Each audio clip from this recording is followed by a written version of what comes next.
Quando un uomo passa 42 anni a catalogare il mondo, lascia dietro di sé qualcosa di più di una collezione di documenti. Lascia una mappa della propria mente. Il professor Elias Aldrich era stato uno dei botanici più rispettati della sua generazione. Aveva partecipato a decine di spedizioni scientifiche in ogni angolo del mondo, foreste tropicali, altopiani andini, zone umide nell'entroterra africano, pubblicando lavori che ancora oggi venivano citati nelle università. Non era un uomo di fama pubblica, ma nel ristretto mondo della botanica e della tassonomia vegetale il suo nome aveva un peso preciso. Era il tipo di studioso che non cercava i riflettori, ma che i riflettori trovavano comunque, tardi, quando il lavoro parlava da solo. Era morto ad 81 anni, solo in quella casa, circondato dai suoi documenti. Il nipote, unico erede, residente lontano, mai particolarmente vicino allo zio, aveva contattato l'archivista 3 settimane dopo la morte. Serviva un inventario completo del fondo prima della vendita dell'immobile. Niente di straordinario. Capitava spesso con gli studiosi anziani che non avevano pensato a sistemare le proprie carte prima di andarsene. Il compenso era adeguato, i tempi ragionevoli, 30 giorni, e l'archivista aveva accettato senza farsi troppe domande. La casa si trovava alla fine di una strada secondaria, oltre un cancello in ferro che cigolava, segnato dagli anni e dalla pioggia. Era una costruzione ampia, sviluppata su 2 piani, con una facciata che portava i segni di decenni di trascuratezza, dovuta forse più al disinteresse che all'abbandono, come se il proprietario avesse semplicemente smesso di guardare verso l'esterno a un certo punto della sua vita, concentrando tutta la sua attenzione su quello che stava dentro. Il nipote lo aspettava sul portico, un uomo sulla cinquantina, vestito con quella cura eccessiva che tradisce chi vuole sembrare disinvolto. Si strinsero la mano e il nipote cominciò subito a illustrare la proprietà con la rapidità di chi ha un appuntamento successivo. Le 11 stanze al piano superiore, spiegò, erano tutte occupate dal materiale dello zio. Cataloghi, registri, diari di campo, corrispondenza accademica. Una vita intera di lavoro.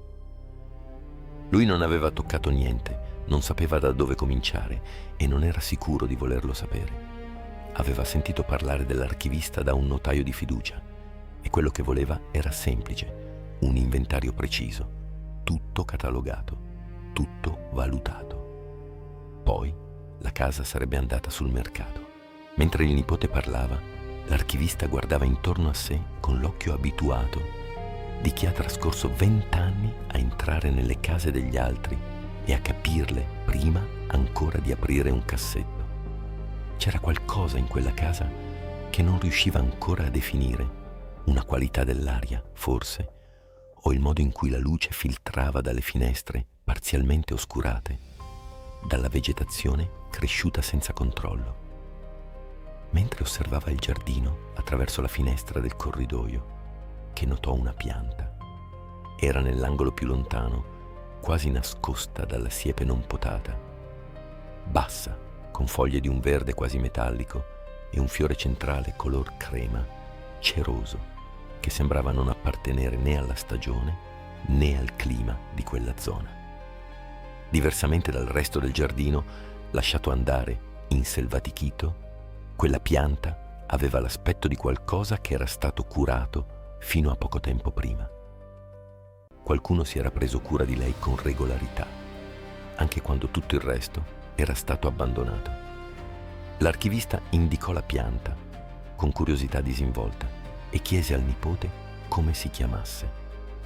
Il nipote si girò verso la finestra, la osservò per un secondo con l'aria di chi vede qualcosa senza guardarla davvero. Disse un nome, Tacca Ciantrieri, aggiunse che lo zio la chiamava così, che l'aveva portata da una delle sue spedizioni decenni prima e che non aveva mai smesso di coltivarla. Poi riprese a camminare verso le scale, spiegando a che ora sarebbe tornato il venerdì successivo per la firma dei documenti. L'archivista seguì il nipote all'interno. Salì al piano superiore, aprì il primo registro e cominciò a lavorare. La prima stanza era dedicata alla corrispondenza accademica. 42 anni di lettere con università, istituti di ricerca, colleghi sparsi in ogni parte del mondo. Ogni lettera catalogata per mittente e per data. Ogni risposta archiviata accanto alla sua domanda. L'archivista lesse i sommari, verificò le corrispondenze con il registro generale, annotò le anomalie. Non ce n'erano. Il sistema di catalogazione di Aldrich era spiegato per esteso in un manuale rilegato trovato sul primo scaffale, 16 pagine scritte a mano, datate 1981. L'archivista lo lesse per intero prima di toccare qualsiasi altro documento, come era sua abitudine.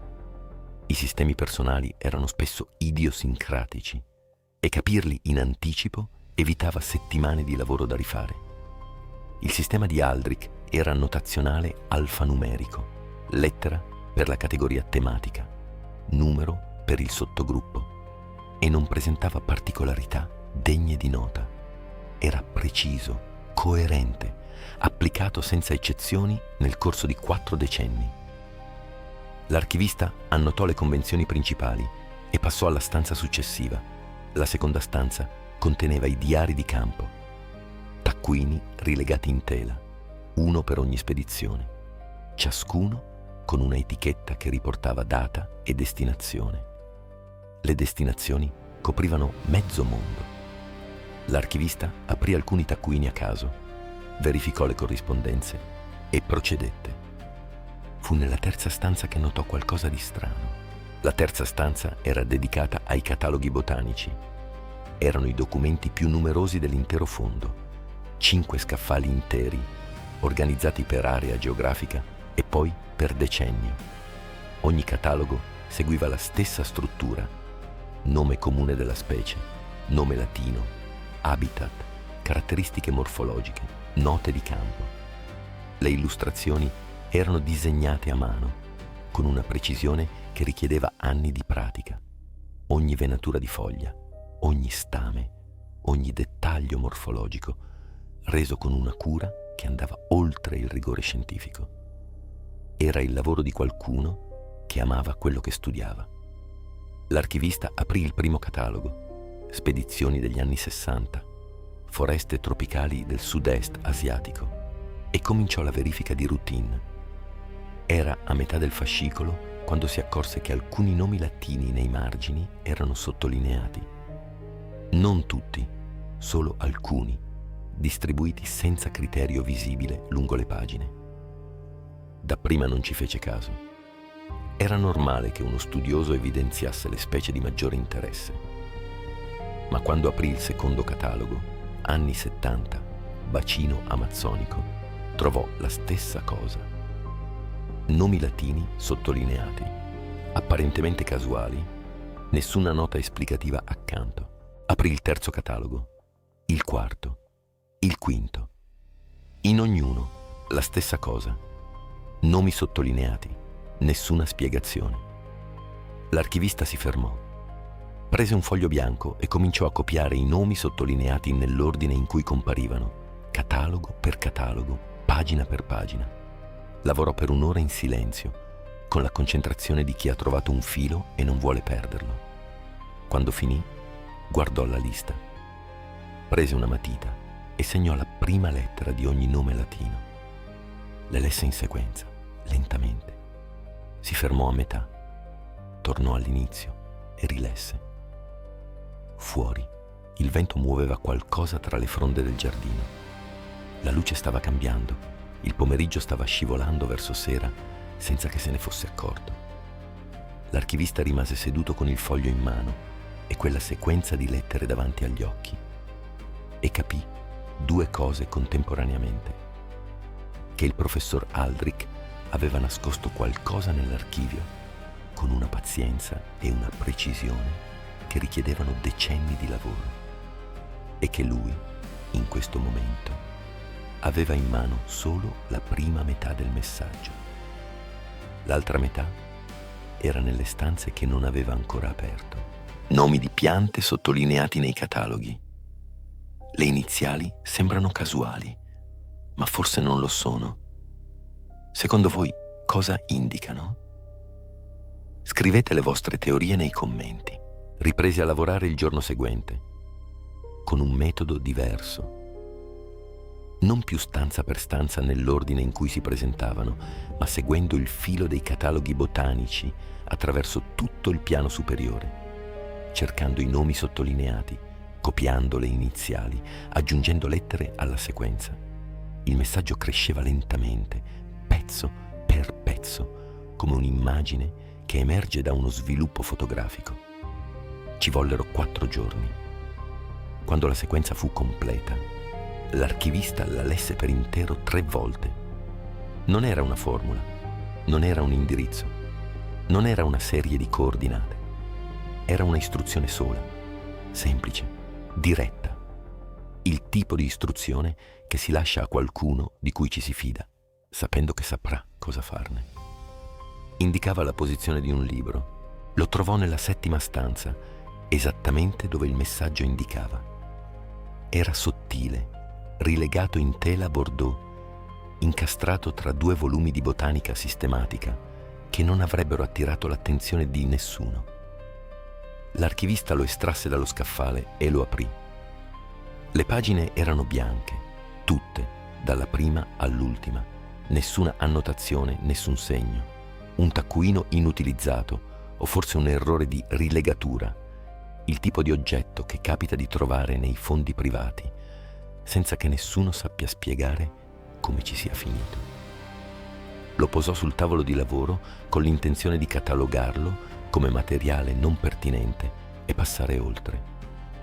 Ci tornò sopra 2 ore dopo, quasi per caso, mentre riorganizzava i fascicoli già processati. Lo prese in mano di nuovo e questa volta sentì qualcosa. Non nelle pagine, nella copertina posteriore. Uno spessore leggermente diverso, una rigidità che non apparteneva alla rilegatura normale. Esaminò la copertina con attenzione. Sul bordo inferiore, quasi invisibile, c'era una sottile incisione, un taglionetto richiuso con una colla che col tempo aveva ceduto appena. L'archivista aprì lo scompartimento con la lama di un tagliacarte. Dentro c'erano 2 cose: un fiore secco, piatto, preservato con cura, ancora riconoscibile nonostante i decenni, e una lettera piegata in 4, scritta su carta sottile con una grafia che non era quella di Aldrich. L'archivista guardò il fiore per un lungo momento, prima di toccare la lettera. Era la stessa pianta del giardino, la tacca chantrieri. Ne riconobbe la forma della foglia, il profilo del fiore ceroso. Qualcuno l'aveva raccolta, essiccata, conservata con una cura che non aveva niente di scientifico. Sembrava più la cura con cui si conserva qualcosa a cui si tiene, non qualcosa che si studia. Aprì la lettera. Era scritta da un uomo, un collega di Aldrich. Il nome era leggibile nell'intestazione. E il tono era quello di qualcuno che ha aspettato a lungo prima di mettere le parole su carta. L'uomo scriveva di sapere, di aver sempre saputo, fin dalle prime spedizioni comuni, che Aldrich aveva scoperto qualcosa che andava oltre la botanica ordinaria. La tacca chantrieri non era una pianta come le altre, nelle mani giuste, con il processo giusto. I suoi alcaloidi potevano essere concentrati e modificati fino a diventare qualcosa di completamente diverso da quello che la natura aveva previsto. Una tossina, stabile, difficile da rilevare, efficace in quantità microscopiche. Il collega scriveva di aver aspettato che Aldrich pubblicasse, poi di aver aspettato che parlasse, poi di aver smesso di aspettare. Voleva la formula. Scriveva di averla cercata per anni, di sapere che esisteva, di sapere che Aldrich la teneva nascosta per ragioni che definiva sentimentali, con un disprezzo che traspariva anche attraverso la distanza dei decenni. Scriveva che il valore commerciale di quella scoperta era incalcolabile, che erano vecchi entrambi, che era ora di smettere con i giochi. L'archivista girò il foglio. Sul retro, scritta a mano con la grafia precisa e riconoscibile di Aldrich, c'era la formula. Rimase seduto in silenzio per un tempo che non seppe quantificare. Poi prese il telefono e chiamò il nipote. Non per quello, non ancora, ma per aggiornarlo sui tempi del lavoro, come aveva promesso di fare a metà settimana. Una chiamata di routine. Mentre parlava, i suoi occhi si posarono su una fotografia incorniciata che aveva notato il primo giorno senza mai fermarsi a guardare davvero. Era appoggiata su uno scaffale della 7ª stanza, tra 2 cataloghi. Mostrava 2 persone in equipaggiamento da campo, una foresta sullo sfondo, luce equatoriale, un'epoca difficile da datare. Uno dei 2 era chiaramente Aldrich da giovane. L'altra era una donna, alta, con una borsa da campo a tracolla e un'espressione che non guardava l'obiettivo, ma qualcosa fuori campo. L'archivista chiese al nipote chi fosse la donna nella foto. Il nipote rispose con una pausa breve. Era la compagna di suo zio, spiegò. Una collega botanica. Era morta durante una spedizione, molti anni prima. Un contatto accidentale con sostanze tossiche durante una raccolta di campioni in una foresta tropicale. Una di quelle morti che capitano sul campo, disse, anche se nessuno le accetta mai del tutto. Aldrich non si era mai ripreso, aggiunse il nipote, e non aveva mai più pubblicato nulla sull'attacca Chantrieri, pur avendola studiata per decenni. L'archivista ringraziò, disse che avrebbe finito nei tempi previsti e chiuse la chiamata. Rimase immobile con il telefono in mano e la lettera sul tavolo davanti a lui. Adesso capiva tutto. La formula non era solo una scoperta scientifica tenuta nel cassetto per prudenza o per modestia. Era qualcosa di più pesante, il documento di una conoscenza che forse, in mani diverse o in circostanze diverse, aveva già fatto del male. Aldrich aveva passato 42 anni a tenerla nascosta, non solo per proteggere il mondo da quello che quella pianta poteva diventare, ma perché quella pianta era legata alla morte della donna che amava, in modi che forse non aveva mai smesso di esaminare nella propria coscienza. Nascondere la formula era insieme un atto etico e qualcosa di più privato, un modo di tenere sotto controllo qualcosa che non si poteva più cambiare. E il nipote lo aveva mandato lì sapendo cosa cercare. Non c'era altro modo di spiegarlo. La menzione del libro Bordeaux il primo giorno. Lo zio ci teneva, non so perché. Non era stata casuale. Il nipote sapeva dell'archivio, sapeva del sistema di catalogazione, forse sapeva persino del codice botanico. Non sapeva dove fosse il libro, ma sapeva che esisteva. E aveva bisogno di qualcuno che lo trovasse al posto suo, qualcuno a cui poi chiedere, qualcuno che non avrebbe capito il peso di quello che teneva in mano. Si era sbagliato su quest'ultimo punto. Il venerdì successivo, il nipote arrivò puntuale. L'archivista lo accolse al piano di sotto, dove aveva disposto l'inventario completo sul tavolo dell'ingresso. Ogni stanza catalogata, ogni fascicolo registrato, ogni documento classificato, con la precisione che ci si aspettava da lui. Era un lavoro impeccabile. Il nipote lo sfogliò con quella soddisfazione distratta di chi non ha intenzione di leggerlo davvero.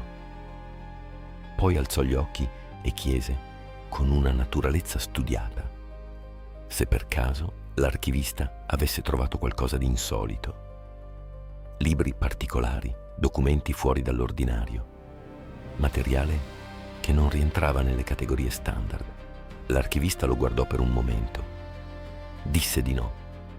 Disse che il fondo era esattamente quello che sembrava, la collezione ordinata di uno studioso metodico, niente di più. Disse che se il nipote aveva domande specifiche sull'inventario era a sua disposizione, altrimenti i documenti erano tutti lì. Tutto era in ordine, il lavoro era concluso. Il nipote fece ancora una domanda, più diretta questa volta, meno velata. Chiese se ci fosse un libro Bordeaux, sottile, forse con delle pagine bianche.